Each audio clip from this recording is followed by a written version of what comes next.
Assalamualaikum warahmatullahi wabarakatuh. Alhamdulillahirrabbilalamin. Assalatu wassalamu ala asrafil anbiya wal mursalin wa ala alihi wa sahbihi ajmain, amma ba'du. Yang terhormat kepada Ibu dosen mata kuliah BK Industri, kepada Ibu Ora Gores Uga MPD yang saya cintai, dan tak lupa kepada teman-teman BKP semester 5 yang saya sayangi. Di sini saya Muhammad Mamuzaki beserta teman saya Yusi Rosalinda akan mempresentasikan tentang media layanan konseling industri. Pengertian bimbingan dan konseling industri. Bimbingan adalah proses pemberian bantuan yang dilakukan oleh orang yang ahli kepada seseorang atau beberapa orang, baik anak-anak, remaja maupun dewasa, agar orang yang dibimbing tersebut dapat mengembangkan kemampuan dirinya dengan memanfaatkan kemampuan individu dan sarana yang ada dan dapat dikembangkan berdasarkan norma-norma yang berlaku. Konseling adalah proses pemberian bantuan yang dilakukan melalui wawancara konseling oleh seseorang ahli atau bisa disebut konselor kepada individu yang sedang mengalami sesuatu masalah disebut klien, yang bermuara pada teratasinya masalah yang dihadapi oleh klien. Jadi di sini antara bimbingan dan konseling sangat berbeda. Kalau bimbingan itu diberikan atau proses pemberian bantuan yang dilakukan oleh seseorang yang ahli, sedangkan konseling itu sebuah wawancara melalui seseorang ahli, ya biasanya ya disebut konselor. Tujuan bimbingan dan konseling industri. Chopper 1995 membagi alasan pemilikan perusahaan mengadakan konseling di organisasi menjadi 3 kategori. Yang pertama, sebagai fasilitas pelayanan kesejahteraan. Untuk yang pertama ini sebagai fasilitas pelayanan kesejahteraan kepada klien-klien atau individu-individu yang ingin melakukan bimbingan atau konseling. Ketika kita bisa mudah melakukan bimbingan dan konseling, maka kita akan mendapatkan kesejahteraan. Sedangkan yang kedua, sebagai sarana untuk menolong klien menghadapi perubahan situasi kerja. Untuk yang kedua, ini juga sebagai sarana. Ketika kita mempunyai media, di kerja pun akan lebih cepat, lebih mudah, dan kita akan dipermudah untuk melakukan sebuah pekerjaan. Untuk yang ketiga, itu sebagai alat untuk mengatasi stres. Nah, di sini untuk yang ketiga sebagai alat untuk mengatasi stres, ketika kita mengalami masalah, kita juga bisa melakukan hiburan-hiburan dengan media-media yang tersiapkan atau yang tersajikan. Sekarang manfaat bimbingan dan konseling industri.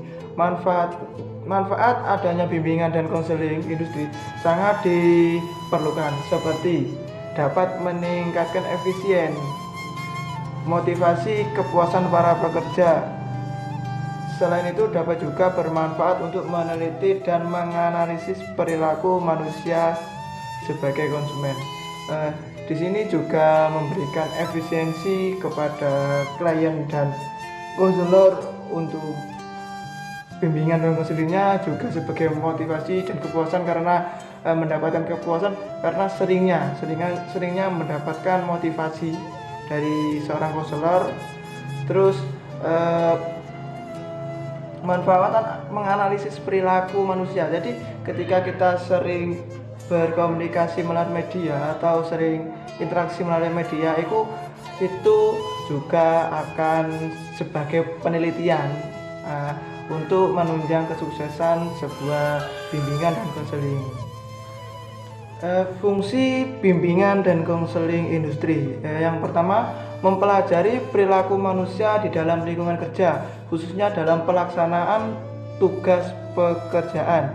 Jadi ketika kita ketika kita melakukan pekerjaan, ketika kita ada media, itu lebih mudah untuk mempelajari perilakunya, karena seringnya kita melihat perilaku mereka dalam melaksanakan tugas pekerjaannya melalui media. Jadi salah satu fungsinya itu untuk mempelajari perilaku manusia ya. Itu yang kedua, mempelajari interaksi, hubungan timbal balik dan saling mempengaruhi dengan pekerjaan, lingkungan fisik dengan lingkungan sosialnya di tempat kerja. Juga kita dengan media, kita juga bisa mempererat interaksi. Jadi interaksi antar timbal balik atau pengaruhnya, dan juga dengan pekerjaan interaksinya bagaimana, dengan interaksi lingkungan fisiknya bagaimana, dan dengan lingkungan sosial di tempat kerja. Jadi untuk yang kedua fungsinya itu mempelajari interaksi, jadi agar interaksi antar pekerja kita juga bisa bererat. Lalu yang ketiga yaitu mempelajari produk dan jasa mana yang bermanfaat bagi konsumen, serta bagaimana menyadarkan konsumen dan kemanfaat produk dan jasa tersebut. Untuk yang ketiga itu manfaatnya untuk mempelajari produk dan jasa yang bermanfaat, seperti ketika kita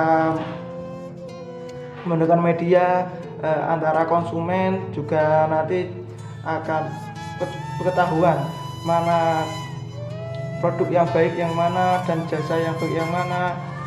Jika nanti bermanfaat gak buat konsumen, kita melalui media dipercepat untuk dipelajarinya produk dan jasa. Yang keempat yaitu mempelajari perilaku konsumen dalam kaitan kebiasaan membeli dalam proses pengambilan keputusan. Sedangkan kita melalui media juga bisa mempelajari perilaku konsumen. Jadi konsumen itu alasannya kenapa kok gak diambil, kenapa kok gak dibeli, kenapa kok dibeli. Nah, kita juga akan mempelajari perilaku konsumen. Nah, ketika kita mempelajari perilaku konsumen, kita juga nanti bisa memberikan sebuah pengetahuan baru agar produk kita itu lebih gampang, agar lebih cepat terjual. Sedangkan ruang lingkup bimbingan dan konseling industri, yang pertama penempatan kerja. Jadi ruang lingkupnya dalam bimbingan konseling industri yaitu penempatan kerja. Jadi penempatan kerja ya seperti ketua, kepala, terus pegawai, terus produknya, terus konsumennya. Yang kedua penyesuaian kerja. Jadi ketika kita dengan media, kita akan mendapatkan biar cepat penyesuaian kerja antara bos dengan pegawai dengan pegawai. Yang ketiga kepuasan kerja. Ketika kita menggunakan media, kita juga akan mendapatkan kepuasan kerja. Dengan kita cepatnya interaksi, kita akan mendapatkan sebuah kepuasan. Yang keempat yaitu kepindahan kerja. Kepindahan kerja nanti ya kita dengan media juga dipermudah untuk melakukan kepindahan kerja. Yang terakhir itu pengentasan masalah lainnya. Nah, kita melalui media juga bisa melakukan pengentasan masalah lainnya ya, selain jalin penempatan kerja, penyesuaian kerja, pelepasan kerja, dan kepindahan kerja seperti ya tadi kita ke konsumen, kita ke produsen, kita ke produksi, nah seperti itu. Peran dan fungsi media dalam bimbingan industri. 1.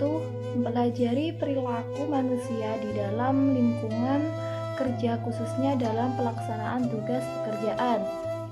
2. Mempelajari interaksi atau hubungan timbal balik dan saling mempengaruhi dengan pekerjaan, lingkungan fisik, dan dengan lingkungan sosial di tempat kerja.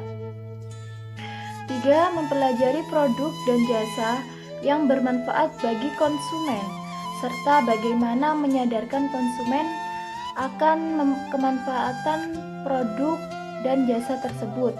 Yang keempat, mempelajari perilaku konsumen dalam kaitan kebiasaan membeli dalam proses pengambilan keputusan. Bentuk-bentuk media bimbingan industri yang pertama adalah directive counseling, yaitu proses mendengarkan masalah emosional individu, membuat keputusan bersama tentang apa yang harus dia lakukan, dan memberitahu serta memotivasinya untuk melakukan hal tersebut. Yang kedua adalah non-directive counseling atau client-centered counseling, adalah proses mendengarkan karyawan sepenuhnya dan mendorongnya untuk menjelaskan masalah emosionalnya, memahami masalah tersebut, dan menentukan tindakan-tindakan yang akan diberikan. Yang ketiga adalah cooperative counseling, tidak seluruhnya client-centered counseling atau counselor-centered, tetapi merupakan kerjasama saling menguntungkan antara konselor. Media layanan bimbingan konseling yang pertama ada media grafis, ada media audio, ada yang ketiga adalah media proyeksi diam.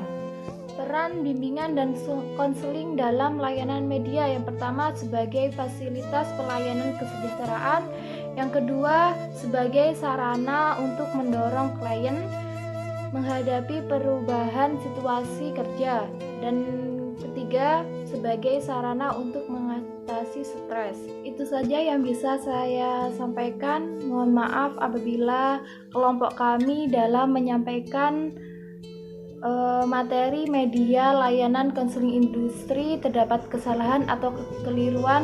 Kami mohon maaf. Wassalamualaikum warahmatullahi wabarakatuh.